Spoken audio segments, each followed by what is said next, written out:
Hi, this is my second video and I just thought I'd try and show you around a little bit and try and get better at making videos. This is quite cute. I'm just up in the field and here's two of our chicks that were born in June having a little dust bath that they've just kind of created in the roots of the tree. Oh, some of the others are coming up. And our goats are there too actually. So I'm just going to do another walk and talk. I'm going to go and show you my no-dig garden that we knew. Oh, here's Cottontail. Here she is. Hi. Say hi. So I've seen a video where you can scare goats and then they fall and kind of get all rigid like they're dead, but we're not going to do it because we're hoping that they're pregnant, so I'll try that at some other point. So we always knew we were going to do no dig. I don't know if I can even show you. So our fields are just clay, so they're squelchy. It's just like squelchy roots, reeds, rushes and grass, and then clay. So it's really bad to drain. So since we've been here, we've dug out the ditches. Here's the ditch. So we've dug out these ditches. I don't know if I can show you down here. It seems sometimes I think that we've not really done very much at all, and actually we have done quite a bit. My husband's had a few quite big health issues. He's fine, but things that have stopped us doing anything physical. But anyway, this is our goat shelter. So we've built this. Oh, I'll step this way a little bit. So we built this, and then it's also now become a chicken area too. So the chickens just naturally kind of started to come in here. So my husband then built another nesting box where one has just laid, but this is Speckledy. Hi Speckledy, sorry. So we built this the spring before last when we knew we were getting goats. And then we're on 5 acres here, 5.5 acres. A few fields that then hopefully at some point we'll be able to use them. We also built, I didn't build this, my husband built this out of a trailer.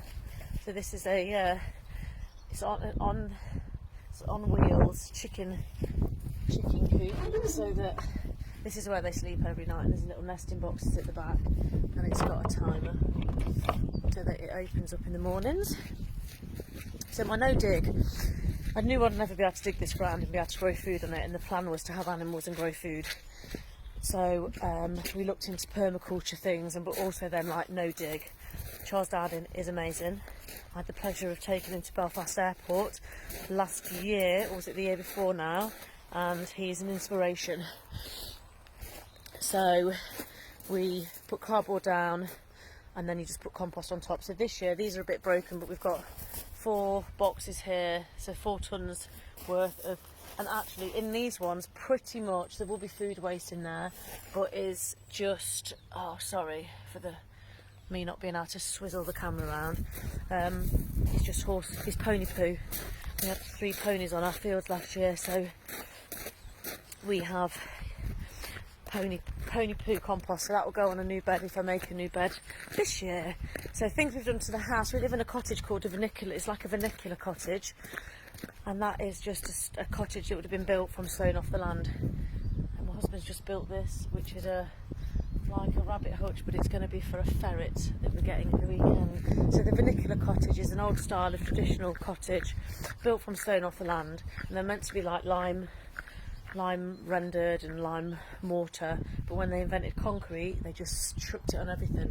So we have concrete. Oh, that's a vert ramp, again made by my husband for our son. And then concrete pebble dash up the side, and then concrete joining it. So we've then put this French drain in all the way around. We're trying to do things, simplest things that we can do that will help with the drainage of the house and being able to let it breathe, because at the moment it's just like waterlogged.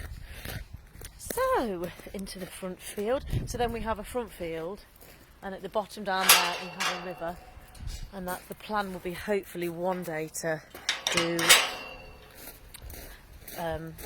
hydroelectric. That's what we'd like to do. This is another compost which has just got in here, and well, loads of goat poo, hay, and all our food cuttings. And then in here we have a fenced off area. The fence is from the goats. So the trouble with the goats is, so I can't have an orchard. I'd love to have an orchard, but the goats would just destroy it. We need to find ways of doing things that we can keep the goats away from, because the goats are just free range, so they just wander anywhere. So in here at the moment it's pretty much a mess, but I've been chucking on I got loads of leaves. I've still got a few, oh, can you see them? There's a few swede here, and the path, so we do our own chippings. It's all kind of blended in actually. There's a few more swede over here, but the paths are just our own chippings, so when we've got any branches we'll just do the chippings, and then have a few Brussels left. And then in here where this hay is, then that's just from the goats bedding. There's some garlic. This very wonderful friend of mine in the UK sent me for my birthday actually, so it's Irish or heritage garlic. So this is the first time I've ever grown garlic. So I have, how many beds do I have? 1, 2, 3, 4, 5. And then the plan hopefully maybe to do some more, but to grow what we like eating. That's the trouble, I think. You sometimes grow things that you don't, the first year maybe, things we don't eat. So we eat a lot of potatoes, and we eat a lot of swede. I really love mashed swede. I had a lot of cabbage to make sauerkraut with, and also pickled red cabbage. That's been amazing. So anyway, that's a little bit of a tour of the garden. I've just got to lock the gate.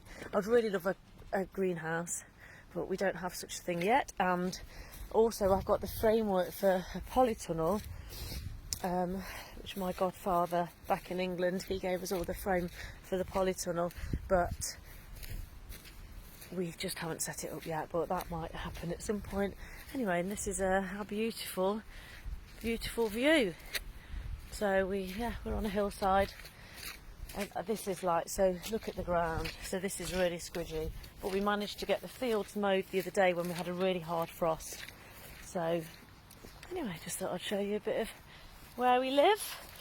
Thanks for the lovely comments the other day. Not that I'm in this for the comments, I'm just sharing, just to document, and if anyone's interested.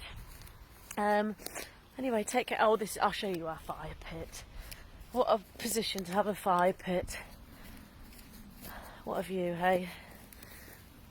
There we go. Anyway, take care.